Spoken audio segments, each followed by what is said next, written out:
unboxingnya. Ini bocil ikut-ikutan unboxing. Awas kenain pisaunya. Kakak. Pisau doang lagi. Itu erak erak untuk rice cooker atau galon teman-teman. Rak piringnya yang itu nanti ayah yang ngambek. Bukan rak piring itu, rak serbaguna. Iya, mama mau taruh buat rice cooker.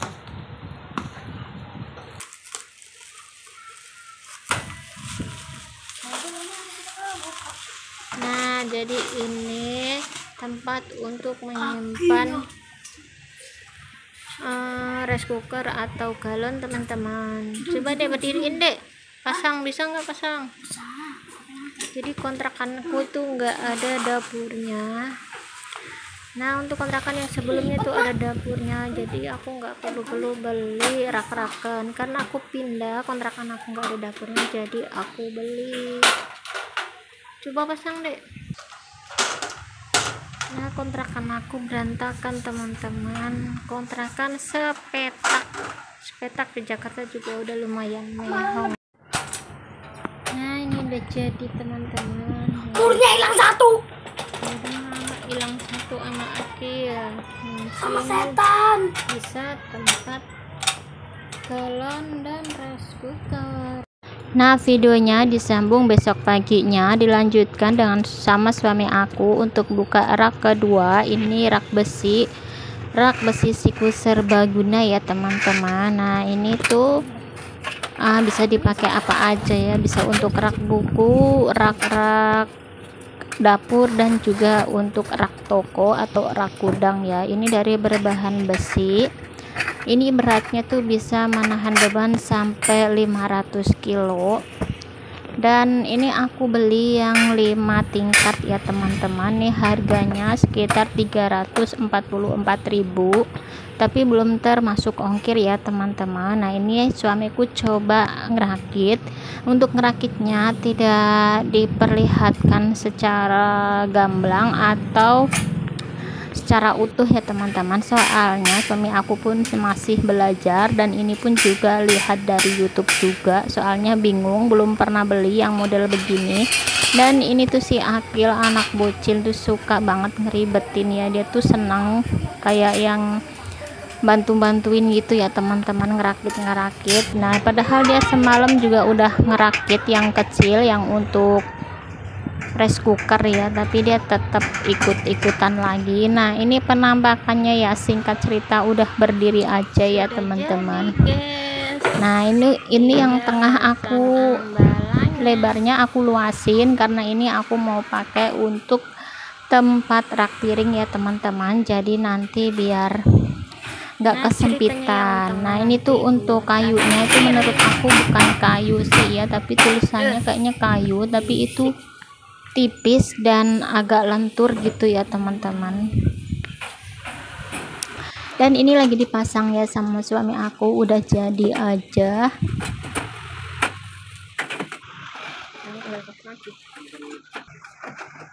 Nah, ini penampakannya setelah papanya dipasang semua. Ini kelihatannya bagus dan juga pasti menjadi rapih ya. Nah, itu di belakang aku tuh ada meja. Aku waktu itu juga beli meja portable ya, ternyata tuh kurang kuat, jadi aku ganti dengan rak yang besi kayak gini.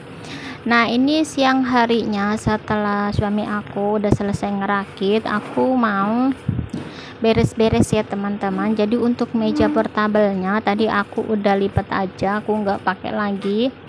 Dan ini aku mau susun ya untuk barang-barangnya aku. Nah, ini tuh kontrakan aku nggak ada dapurnya ya teman-teman, jadi los gitu aja. Nah, ini piringnya aku pasang, kukira nggak akan muat, ternyata pas ya teman-teman.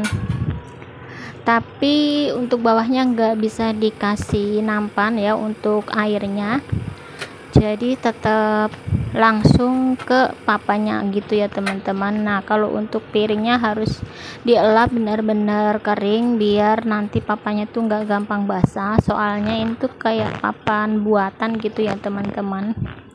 Nah ini aku lagi beres-beres aja, dan untuk rice cookernya ini aku udah taruh rak yang semalam dirakit sama Akil, dan ini nasinya aku udah cabut ya, karena rice cookernya aku cabut, jadi aku aduk-aduk ya supaya nasinya tuh nanti ngambilnya gampang dan gak kering dan gak cepet basi ya teman-teman. Kalau udah dicabut harus dibuka. Lebih bagusnya tuh kayak gini ya teman-teman, kalau udah matang sebaiknya dicabut kalau menurut aku, soalnya anak dan suami aku tuh juga percuma ya kalau diambilin nasi yang panas tuh, mereka mau makan dikipasin dulu sampai dingin baru dia mau makan. Kalau masih panas atau hangat pun mereka nggak mau, jadinya aku cabut aja dan nggak aku colokin. Nah ini tuh dapur ala-ala aku ya, berantakan banget. Nah ini aku mau beres-beres. Oh ya, itu di situ ada penyedap ya yang warna merah, itu yang lagi rame di boykot ya teman-teman. Jadi itu aku belinya itu sekitar 2 bulan yang lalu, sebelum ada berita, sebelum rame ya, itu aku udah beli. Aku biasanya itu beli langsung banyak gitu ya, beli yang rasa sapi, rasa ayam, itu aku kadang beli 2 renceng. Dan untuk masak aku pakai penyedap tuh nggak cuman satu, aku pakai sasa dan juga pakai kaldu jamur juga. Jadi kalau yang untuk penyedap masako atau royco tuh aku biasanya untuk yang kuah-kuah aja ya. Inilah harta karun aku, cuman segini aja ya teman-teman. Jadi aku tuh nggak punya barang apa-apa, aku karena masih ngontrak jadi aku tuh beli nggak banyak-banyak ya teman-teman. Bingung kalau mau pindah, sebelumnya pun aku juga udah ngontrak di tempat lain karena tempatnya mau ditempatin sendiri, jadi aku pindah di sini. Nah di sini itu aku baru 1 bulan ya teman-teman, jadi kalau banyak barangnya banyak, kalau pindah-pindah itu ribet, jadi aku tuh nggak sering beli-beli barang yang nggak aku butuhin atau jarang aku pakai ya. Nah lanjut, di sini aku mau nyapu-nyapu aja ya teman-teman, aku langsung beres-beres supaya cepet. Nah aku persingkat aja ya waktunya, kalau dibikin video itu makin lama ya. Dan ini yang aku dorong-dorong itu kompor api 1000, ini kompor terlaknat aku kompor kenangan aku yang membuat aku jadi begini, muka aku jadi gosong, jadi sakit, semua karena kompor ini. Nah buat teman-teman yang pengen tahu tentang kompor laknat aku itu atau kejadiannya, di video berikutnya aku ceritain ya kenapa muka aku tuh bisa gosong, jadi kelihatan kayak banyak fleknya gitu ya teman-teman. Nah untuk itu aku bikin video selanjutnya aja ya. Nah singkat cerita ini aku udah mau selesai aja ya teman-teman, aku tinggal nyapu-nyapu. Dan untuk ngepelnya itu aku nggak ngepel, untuk ngepel aku nggak setiap hari ya teman-teman, jadi seminggu kadang aku 3 kali, 4 kali, atau 2 hari sekali. Nah ini penampakannya ya udah selesai. Nah itu rak yang pertama aku beli, jadi suami aku bikin sendiri, tapi ternyata kurang bagus dan itu goyang-goyang suami aku bikinnya, jadi aku beli rak yang satu lagi itu ya. Nah singkat cerita aku udah selesai ya teman-teman, terima kasih.